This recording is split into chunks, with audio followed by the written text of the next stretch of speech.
Party రాష్ట్ర కార్యనిర్వాహక అధ్యక్షులు గౌరవనీయులు కేటీఆర్ గారి యొక్క 49వ జన్మదినోత్సవ సందర్భంగా నిజామాబాద్ జిల్లాలో అన్ని ప్రాంతాల పెద్ద ఎత్తున ఆ పార్టీ నాయకులు, కార్యకర్తలు, ప్రజాప్రతినిధులు అందరూ కూడా పెద్ద ఎత్తున దిగ్విజయంగా చేస్తూ ఉన్నారు. ఈరోజు నిజామాబాద్ రూరల్లో బాజిరెడ్డి జగన్, అదేవిధంగా నేను, అదేవిధంగా అన్ని మండలాల అధ్యక్షులు, మాజీ ఎంపీపీలు, జడ్పీటీసీలు, మాజీ డీసీఎంఏ చైర్మన్, మాజీ సర్పంచులు, మాజీ ఎంపీటీసీలు, పార్టీ నాయకులు, పార్టీ అధ్యక్షులు, యువకులు ప్రతి ఒక్కరు ఉత్సాహంగా ఈరోజు మరి డిచ్పల్లి కిల్లా రామాయణంలో తారక రాముని యొక్క జన్మదిన వేడుకలు రామాలయంలో జరుపుకోవడం చాలా మరి యాదృచ్ఛికం, చాలా సంతోషం. రాముని యొక్క ఆశీర్వాదం మరి కేటీ రామారావు గారి మీద ఉండాలని, వారి కుటుంబ సభ్యుల మీద ఉండాలని, గౌరవనీయులు కేసీఆర్ గారు కూడా ఆరోగ్యంగా, ఐశ్వర్యంగా, అదేవిధంగా అధికారికంగా కొనసాగాలని మేము మనసారా కోరుకుంటున్నాం. మరి ఈరోజు కేటీఆర్ గారు ప్రతిపక్ష నాయకుడిగా ఉండి రాష్ట్రంలో జరుగుతున్న అన్యాయాన్ని, కాంగ్రెస్ పార్టీ రేవంత్ రెడ్డి సర్కారు చేస్తున్న అవకతవకల్ని, అవినీతిని ప్రతిరోజు ఎండగడుతూ నిర్విరామంగా కృషి చేస్తూ ఉన్నారు. వారికి పూర్తిగా పార్టీ అండదండలు ఉంటాయి. గ్రామాన కార్యకర్తలు వేలాది మంది వారి తరఫున నిలుస్తున్నాం. మేము గ్రామాలలో జరుగుతున్నటువంటి దౌర్జన్యాలు, కాంగ్రెస్ పార్టీ వాళ్ళు చేస్తున్న దౌర్జన్యాలు, వారు చేసే అరాచకాలు ఎవరు కూడా వెనక తగ్గకుండా ప్రతి ఒక్కరం కూడా ఎదుర్కొంటున్నాం. ఈ రాష్ట్రంలో, ఈ కేంద్ర జిల్లాలో ఎక్కడ ఏం జరిగినా మా పార్టీ నాయకులకు మేము అండగా ఉంటాం. నాయకుడు కూడా ఎప్పుడు పడితే అప్పుడు రావడానికి తయారుగా ఉన్నారు. కేటీఆర్ గారు వారికి మనోధైర్యాన్ని ఇవ్వాలని భగవంతుని ప్రార్థిస్తున్నాం. మరి వారి కుటుంబ సభ్యులు, వారి తండ్రి గారు, మా నాయకులు కేసీఆర్ గారు, రాష్ట్ర బీఆర్ఎస్ పార్టీ అధ్యక్షులు, ప్రతిపక్ష నాయకులు, వారి కుటుంబ సభ్యులందరూ కూడా భగవంతుని దయ వల్ల ఆరోగ్యంగా ఉండాలని మనసారా కోరుకుంటూ, మరి మేమందరం కూడా ఆ పార్టీ నాయకులకు అండదండగా ఉన్నాం. ఈరోజు చూస్తున్నాం మనము, గత 10 ఏళ్లలో కేసీఆర్ ప్రభుత్వంలో ఎట్లా ఉండే రాష్ట్రం, 22 నెలల్లో కాంగ్రెస్ పార్టీ ప్రభుత్వం విధంగా ఉంది. ప్రజలు గమనిస్తూ ఉన్నారు. ప్రజలు కానీ, అదే రైతాంగం కానీ, మహిళలు కానీ ప్రతి ఒక్కరు గమనిస్తూ ఉన్నారు. వాళ్ళు ఏదో ఇల్లు కట్టిస్తామని, రేషన్ కార్డులు ఇస్తామని ప్రజలకు చెప్తున్నారు. కానీ అవి ఏదో కొద్దిగా ఇస్తూ మొత్తం ఇచ్చిన చెప్పుకుంటున్నారు. ఇవాళ బోనస్ కానీ, రైతు బంధు కానీ, అదేవిధంగా రైతులకు ఏదైతే రైతు బీమా ఉందో దాని నిధులు కూడా కట్టలేదు. ఈ విధంగా అవకతవకలతో కూడుకున్నటువంటి ప్రభుత్వం. రేవంత్ రెడ్డి గారికి పరిపాలన చేతగాని వ్యక్తి. రేవంత్ రెడ్డికి పరిపాలన చేతగాదు. మరి ఈరోజు ప్రతిరోజు మాటలు మాట్లాడడం తప్పితే చేతలు మాత్రం లేవు. కాబట్టి ప్రజలు గమనిస్తూ ఉన్నారు. 21 నెల కాంగ్రెస్ పార్టీ పరిపాలనలో గతంలో జరిగినటువంటి అభివృద్ధి కార్యక్రమాలు కానీ, సంక్షేమ ఫలాలు కానీ రాష్ట్రంలో చాలామంది జరగడం లేదు. కొద్దిమంది కాంగ్రెస్ పార్టీ వాళ్ళకి ఇస్తున్నారు. ఇండ్లు కానీ, రేషన్ కార్డులు కానీ, గ్రామానికి ఒక 2 పెంచి ఆ 2 నాయకులుగా గుర్తిస్తున్నారు. మండలంలో 4. ఈ విధంగా ప్రజలకు దగ్గరగా లేకుండా నాయకులకు మాత్రం దగ్గరగా ఉంటూ మరి ప్రజలకు అవినీతి పరంగా ఉన్నటువంటి ప్రభుత్వాన్ని అందిస్తున్నారు తప్ప ప్రజలకు సంక్షేమం అందించే కార్యక్రమం లేరు. గతంలో మేమందరం కూడా ఎమ్మెల్యేగా ఉన్నప్పుడు కానీ, మంత్రులుగా ఉన్నప్పుడు కానీ మేమందరం కూడా ప్రజల్లో ఉండి ప్రజల ప్రతి ఒక్కరి పేదవాన్ని కూడా గుర్తించి అందరికి కూడా అందుబాటులో ఉండి పరిపాలన కొనసాగించాం. కానీ ఇప్పుడు పరిస్థితి లేదు. ఈ కాంగ్రెస్ పార్టీ హయాంలో ప్రతిరోజు కేసీఆర్ గారికి నామరూపాలు లేకుండా చేస్తూ ఉంటాడు. ప్రతిరోజు కేసీఆర్ 10 చేసిన కూడా రేవంత్ రెడ్డి. విచిత్రం ఏంటంటే ఆయన ఆనవాళ్ళు లేకుండా చేస్తూ ఉంటాడు. ఆయన కట్టించిన సిగరెట్లో ఉంటాడు. ఆయన కట్టించినటువంటి పోలీస్ కంట్రోల్ రూమ్లో కూర్చుంటారు. ఆయన కట్టించినటువంటి యాదగిరి దేవాలయం దండం పెడతాడు. ఏది కూడా రూపుమాపుతానే ఏదైతే అంటున్నాడో రేవంత్ రెడ్డి తరం కాదు, ఆయన అబ్బతరం కూడా కాదు కేసీఆర్ గారి యొక్క ఆనవాలు. కాబట్టి నేను చెప్తున్నా, ప్రజల గుండెల్లో చిరస్థాయిగా తెచ్చిపోయిన నాయకుడు కేసీఆర్ గారు, కేటీఆర్ గారు. తప్పకుండా మళ్ళీ అధికారానికి వస్తున్నాం, ప్రజలకు అందుబాటులో ఉంటాం, ప్రజలకు ఏవైతే హామీలు మేము ఇస్తామో తూచా తప్పకుండా అమలు చేస్తామని కూడా తెలియజేస్తున్నాం. ధన్యవాదాలు. కూడా అది సపరేట్ వార్త. రేవంత్ రెడ్డి కాంగ్రెస్ పార్టీ ప్రభుత్వం 42% రిజర్వేషన్ ఇస్తా బీసీలకు అంటున్నాడు. చాలా తప్పది. అది చేసే తరం కాదు ఆ వ్యక్తికి. ఎందుకంటే అసెంబ్లీలో 42% బలహీన వర్గాలకు ఇస్తా రిజర్వేషన్స్ అని తీర్మానం ప్రవేశపెట్టి ఆ రోజు ఏమన్నాడు, తీర్మానం చేసిన తర్వాత ఈ తీర్మానాన్ని తీసుకెళ్ళి మరి అఖిలపక్షాన్ని తీసుకెళ్ళి పార్లమెంట్లో ప్రవేశపెడతాం, మేము దాన్ని ప్రభుత్వ పరంగా యాక్ట్ తీసుకొస్తామని చెప్పిండు. ఎప్పుడైతే కోర్టు తన్నిందో వెనుక నుంచి ఆ భయంతో అడవాటు చేస్తుంది తప్ప ఆయనకు చేయాలనే ఆలోచన లేదు. కేవలం కోర్టు ముందర ప్రజల ముందర అడవాడి తప్ప చేసేదేం లేదు. నేనేమంటున్నా అంటే ఎప్పుడైతే అఖిలపక్షాన్ని తీసుకుపోతా అన్నావో అసెంబ్లీ తీర్మానం చేసుకుని చాలా రోజులు అవుతుంది, అప్పటి నుంచి ఇప్పటిదాకా తీసుకోలేదు. అప్పటి నుంచి ఇప్పటికి తీసుకెళ్తే ఇప్పటికి అయిపోతుంది కావచ్చు. ఇవాళ ఢిల్లీకి వెళ్తున్నాను, డ్రామా ఆడుతున్నాడు. కాబట్టి నేను మనవి చేస్తున్నా, 42% అవుతుందో రిజర్వేషన్, తమిళనాడులో 50% ఉంది. ఎట్లా ఉందంటే అది జయలలిత ఉన్నప్పుడు సీఎం గారు పివి నరసింహరావుని పట్టుకొని పార్లమెంట్లో బిల్లు ప్రవేశపెట్టి బీసీ రిజర్వేషన్ 50% తీసుకొచ్చిందని. ఆ పరిస్థితి లేదు. ఎప్పుడైతే తీర్మానం చేసిన అంతకంటే ముందు జనాభా లెక్క ప్రకటించాడు కులగణన. కులగణన కూడా తప్పు పట్టింది బీజేపీ పార్టీ. కులగణన కూడా తప్పు ఉంది, దాన్ని అంగీకరించాం, మేము కులగణన చేస్తామని చెప్పి బీజేపీ వాళ్ళు. అలాంటి సమయంలో ఈయన చేసిన కులగణన ఎవరు పట్టించుకుంటారు? వాళ్ళ ముందే మాట ఇచ్చారు కాబట్టి ప్రజలకు బీజేపీ మరి సాంకేతిక పరంగా కులగణన చేస్తాం, దాన్ని మాత్రం అంగీకరిస్తాం. రేవంత్ రెడ్డి చేసిన కులగణన మేము పట్టించుకోమని చెప్పారు. ఇప్పటికి చెప్తున్నా, బీసీల జనాభా రేవంత్ రెడ్డి కులగణనలో 16 లక్షల మంది తీసేసిండు. కులగణనలో 16 లక్షల మందిని బీసీలను తీసేసి ఓసీలను మాత్రం పెంచిండు ఆయన. దాన్ని తప్పుడు కులగణన కాబట్టి దాన్ని ఎవరు అంగీకరించారు. అయినా ఒకవేళ గవర్నర్ ఆమోదించి ఎవరు కోర్టుకు వెళ్లకుండా రద్దు కాకపోతే తప్పకుండా మేము పాల్గొంటాం. 50-60% ఈ రాష్ట్రంలో జిల్లా పరిషత్ గెలుచుకుంటాం, మేము మండలాలు గెలుచుకుంటాం. మాకు ధైర్యం ఉంది, ప్రజల వద్దకు వెళ్తాం.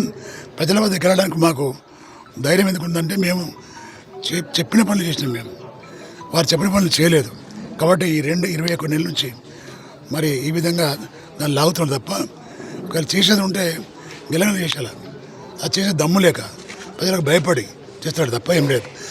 కాంగ్రెస్ పార్టీ ప్రభుత్వం కర్ణాటకలో కూడా ఉంది. కర్ణాటకలో ప్రభుత్వం వచ్చి 4 ఏళ్ళు అవుతుంది. ఇప్పటి వరకు సర్పంచ్ ఎలక్షన్ లేవు, ఎంపీటీసీ లేదు, ఎంపీపీ లేదు. అక్కడ కూడా అదే పరిస్థితుంది, ఇక్కడ కూడా అదే పరిస్థితి కాబోతున్నాయి.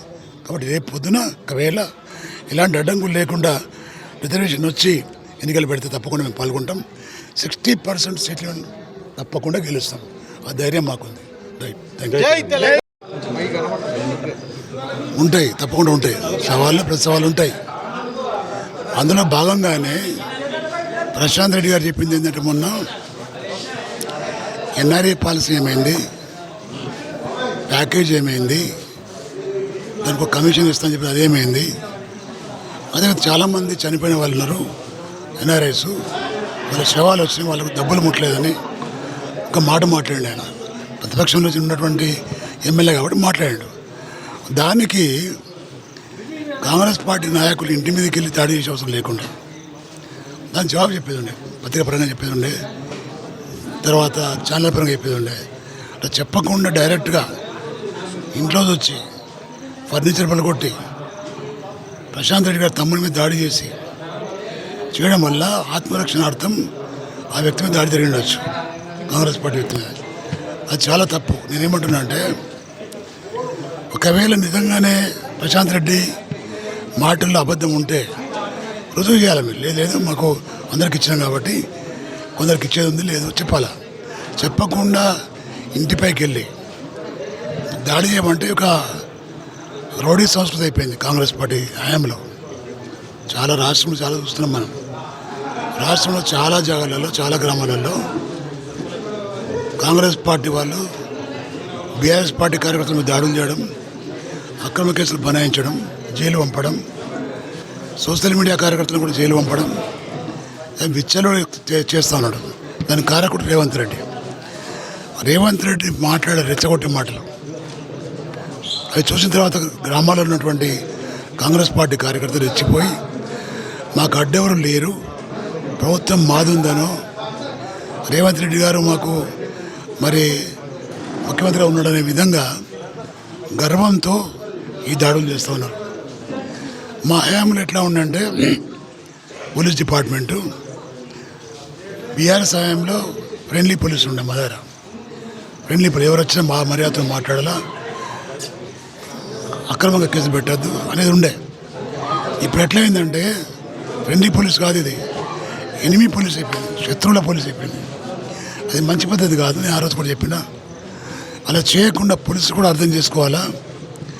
పోలీసు వాళ్ళు ఎల్లకాలం ఉంటారు, వాళ్ళ పీరియడ్ 30 సంవత్సరాలు ఉంటాయి. చాలా ప్రభుత్వాలు మారుతాయి, చాలా ప్రభుత్వాల ప్రతిపక్షాలు ఉంటాయి. ఎవరి ప్రభుత్వం ఉంటే వాళ్ళకు డబ్బా కొట్టే అవసరం లేదు. ఎందుకంటే న్యాయం ఉంటే చేయాలి, అన్యాయం ఉంటే కేసులు చేయాలా, కోర్టు పంపించాలా, జైలు పాలు చేయాలి. అట్లా కాకుండా లోకల్ నాయకులు చెప్తేనో, లోకల్ ఎమ్మెల్యే చెప్తేనో పట్టుకెళ్ళడము, కొట్టడము ఇవి చేయడం వల్ల ఇవన్నీ కూడా అక్రమాలు అవుతున్నాయి. బదనాం కూడా అవుతుంది కాంగ్రెస్ పార్టీ. అలా చేయకుండా ఫ్యూచర్లో ఇప్పటికే చాలా బదనామైంది పార్టీ. గ్రామాలలో కూడా అంటున్నారు, గ్రామంలో ఒకళ్ళిద్దరు మాత్రమే దౌర్జన్యం చేస్తున్నారు, వాళ్ళేదో నడుస్తుంది, ప్రజలేదేం లేదు అనే విధంగా వ్యవహారం చేస్తున్నారు.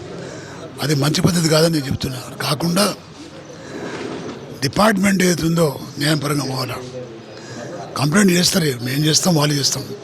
నేను న్యాయం ఉందా లేదా, అన్యాయం ఉందా ఎంక్వైరీ చేసి ఏర్పడుతుంది. కాబట్టి వట్టి మాటలతో చెప్పగానే పట్టుకొచ్చుడు కూర్చోబెట్టడం, ఇబ్బంది పెట్టడం.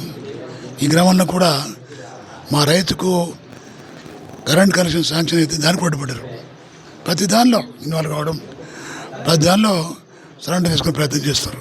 కాబట్టి ఏవైతే కక్షసామి చర్యలు ఉన్నాయో నేను తీవ్రంగా ఖండిస్తున్నా. మన జరిగిన సంఘటన కూడా అది మా పార్టీకి ప్లస్ అయింది, వాళ్ళ పార్టీకి మైనస్ అయింది. ఇది గ్రహించాలని కూడా మనం చేస్తున్నాం. ఫ్యూచర్లో ఎలక్షన్ ఉందని రెచ్చగొడితే రెచ్చిపోయేది లేదు. మేము సౌమ్యంగా ప్రజల దగ్గరికి వెళ్తే ఓట్లాడుతాం. మేము తప్పకుండా మా పార్టీకి ఓట్లేయడానికి రెడీగా ఉన్న ప్రజలు మా ప్రభుత్వం చేసిన కార్యక్రమాలు వాళ్ళకు కళ్ళలో కాలుస్తున్నాయి. కాబట్టి తప్పకుండా మా పార్టీ స్థానిక సంస్థల ఎన్నికలు గెలిచి తీరుతుంది. ధన్యవాదాలు. టీఆర్ఎస్ పార్టీ రాష్ట్ర కార్యనిర్వాహక అధ్యక్షులు గౌరవనీయులు కేటీఆర్ గారి యొక్క 49వ జన్మదినోత్సవ సందర్భంగా నిజామాబాద్ జిల్లాలో అన్ని ప్రాంతాల పెద్ద ఎత్తున ఆ పార్టీ నాయకులు, కార్యకర్తలు, ప్రజాప్రతినిధులు అందరూ కూడా పెద్ద ఎత్తున దిగ్విజయంగా చేస్తూ ఉన్నారు. ఈరోజు నిజామాబాద్ రూరల్లో బాజిరెడ్డి జగన్, అదేవిధంగా నేను, అదేవిధంగా అన్ని మండలాల అధ్యక్షులు, మాజీ ఎంపీపీలు, జడ్పీటీసీలు, మాజీ డీసీఎంఏ చైర్మన్, మాజీ సర్పంచులు, మాజీ ఎంపీటీసీలు, పార్టీ నాయకులు, పార్టీ అధ్యక్షులు, యువకులు ప్రతి ఒక్కరు ఉత్సాహంగా ఈరోజు మరి డిచ్పల్లి కిల్లా రామాయణంలో తారక రాముని యొక్క జన్మదిన వేడుకలు రామాలయంలో జరుపుకోవడం చాలా యాదృచ్ఛికం, చాలా సంతోషం. రాముని యొక్క ఆశీర్వాదం మరి కేటీ రామారావు గారి మీద ఉండాలని, వారి కుటుంబ సభ్యుల మీద ఉండాలని, గౌరవనీయులు కేసీఆర్ గారు కూడా ఆరోగ్యంగా, ఐశ్వర్యంగా, అదేవిధంగా అధికారికంగా కొనసాగాలని మేము మనసారా కోరుకుంటున్నాం. మరి ఈరోజు కేటీఆర్ గారు ప్రతిపక్ష నాయకుడిగా ఉండి రాష్ట్రంలో జరుగుతున్న అన్యాయాన్ని, కాంగ్రెస్ పార్టీ రేవంత్ రెడ్డి సర్కారు చేస్తున్న అవకతవకల్ని, అవినీతిని ప్రతిరోజు ఎండగడుతూ నిర్విరామంగా కృషి చేస్తూ ఉన్నారు. వారికి పూర్తిగా పార్టీ అండదండలు ఉంటాయి. గ్రామాన కార్యకర్తలు వేలాది మంది వారి తరఫున నిలుస్తున్నాం. మేము గ్రామాలలో జరుగుతున్నటువంటి దౌర్జన్యాలు, కాంగ్రెస్ పార్టీ వాళ్ళు చేస్తున్న దౌర్జన్యాలు, వారు చేసే అరాచకాలు ఎవరు కూడా వెనక తగ్గకుండా ప్రతి ఒక్కరం కూడా ఎదుర్కొంటున్నాం. ఈ రాష్ట్రంలో, ఈ కేంద్ర జిల్లాలో ఎక్కడ ఏం జరిగినా మా పార్టీ నాయకులకు మేము అండగా ఉంటాం. నాయకుడు కూడా ఎప్పుడు పడితే అప్పుడు రావడానికి తయారుగా ఉన్నారు. కేటీఆర్ గారు వారికి మనోధైర్యాన్ని ఇవ్వాలని భగవంతుని ప్రార్థిస్తున్నాం. మరి వారి కుటుంబ సభ్యులు, వారి తండ్రి గారు, మా నాయకులు కేసీఆర్ గారు, రాష్ట్ర బీఆర్ఎస్ పార్టీ అధ్యక్షులు, ప్రతిపక్ష నాయకులు, వారి కుటుంబ సభ్యులందరూ కూడా భగవంతుని దయ వల్ల ఆరోగ్యంగా ఉండాలని మనసారా కోరుకుంటూ మరి మేమందరం కూడా ఆ పార్టీ నాయకులకు అండదండగా ఉన్నాం. ఈరోజు చూస్తున్నాం మనము గత 10 ఏళ్లలో కేసీఆర్ ప్రభుత్వంలో ఎట్లా ఉండే రాష్ట్రం, 22 నెలల్లో కాంగ్రెస్ పార్టీ ప్రభుత్వం ఏ విధంగా ఉంది ప్రజలు గమనిస్తూ ఉన్నారు. ప్రజలు కానీ అదే రైతాంగం కానీ మహిళలు కానీ ప్రతి ఒక్కరు గమనిస్తూ ఉన్నారు. వాళ్ళు ఏదో ఇల్లు కట్టిస్తామని రేషన్ కార్డులు ఇస్తామని ప్రజలకు చెప్తున్నారు, కానీ అవి ఏదో కొద్దిగా ఇస్తూ మొత్తం ఇచ్చారని చెప్పుకుంటున్నారు. ఇవాళ బోనస్ కానీ రైతు బంధు కానీ అదేవిధంగా రైతులకు ఏదైతే రైతు బీమా ఉందో దాని నిధులు కూడా కట్టలేదు. ఈ విధంగా అవకతవకలతో కూడుకున్నటువంటి ప్రభుత్వం. రేవంత్ రెడ్డి గారికి పరిపాలన చేతగాని వ్యక్తి. రేవంత్ రెడ్డికి పరిపాలన చేతగాదు. మరి ఈరోజు ప్రతిరోజు మాటలు మాట్లాడడం తప్పితే చేతలు మాత్రం లేవు. కాబట్టి ప్రజలు గమనిస్తూ ఉన్నారు. 21 నెల కాంగ్రెస్ పార్టీ పరిపాలనలో గతంలో జరిగినటువంటి అభివృద్ధి కార్యక్రమాలు కానీ సంక్షేమ ఫలాలు కానీ రాష్ట్రంలో చాలామంది జరగడం లేదు. కొద్దిమంది కాంగ్రెస్ పార్టీ వాళ్ళకి ఇస్తున్నారు. ఇండ్లు కానీ రేషన్ కార్డులు కానీ గ్రామానికి ఒక 2 పెంచి ఆ 2 నాయకులుగా గుర్తిస్తున్నారు. మండలంలో 4. ఈ విధంగా ప్రజలకు దగ్గరగా లేకుండా నాయకులకు మాత్రం దగ్గరగా ఉంటూ మరి ప్రజలకు అవినీతి పరంగా ఉన్నటువంటి ప్రభుత్వాన్ని అందిస్తున్నారు తప్ప ప్రజలకు సంక్షేమం అందించే కార్యక్రమం లేరు. గతంలో మేమందరం కూడా ఎమ్మెల్యేగా ఉన్నప్పుడు కానీ మంత్రులుగా ఉన్నప్పుడు కానీ మేమందరం కూడా ప్రజల్లో ఉండి ప్రజల ప్రతి ఒక్కరి పేదవాన్ని కూడా గుర్తించి అందరికి కూడా అందుబాటులో ఉండి పరిపాలన కొనసాగించాం. కానీ ఇప్పుడు పరిస్థితి లేదు. ఈ కాంగ్రెస్ పార్టీ హయాంలో ప్రతిరోజు కేసీఆర్ గారికి నామరూపాలు లేకుండా చేస్తూ ఉంటాడు. ప్రతిరోజు కేసీఆర్ బదిలీ చేసేది కూడా రేవంత్ రెడ్డి. విచిత్రం ఏంటంటే ఆయన ఆనవాళ్ళు లేకుండా చేస్తూ ఉంటాడు. ఆయన కట్టించిన సెక్రటరీలో ఉంటాడు. ఆయన కట్టించినటువంటి పోలీస్ కంట్రోల్ రూమ్లో కూర్చుంటారు. ఆయన కట్టించినటువంటి యాదగిరి దేవాలయం దండం పెడతాడు. ఏది కూడా రూపుమాపుతాను ఏదైతే అంటున్నాడో రేవంత్ రెడ్డి తరం కాదు, ఆయన అబ్బతరం కూడా కాదు కేసీఆర్ గారి యొక్క ఆనవాలు. కాబట్టి నేను చెప్తున్నా, ప్రజల గుండెల్లో చిరస్థాయిగా తెచ్చిపోయిన నాయకుడు కేసీఆర్ గారు, కేటీఆర్ గారు.